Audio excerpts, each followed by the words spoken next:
Guaylas hoy es la capital del carnaval originario. Señor alcalde, ingeniero del Serna, señores regidores, la visita ahora. ¡Puno! ¡Puno Llaqtamanta Pacha!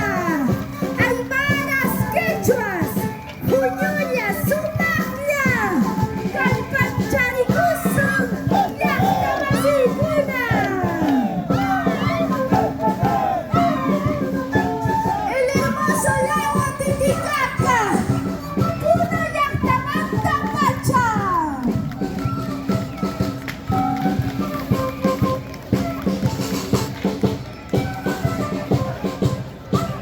De la región Puno, del altiplano peruano, donde se habla el quechua y el aymara, del hermoso lago ancestral del Titicaca.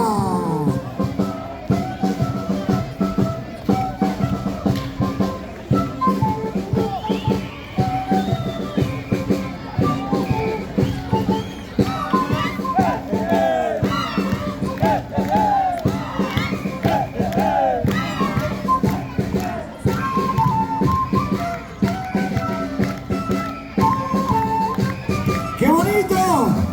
Y por supuesto, lo menos que esperan nuestros artistas es nuestro cariño a través de ese aplauso.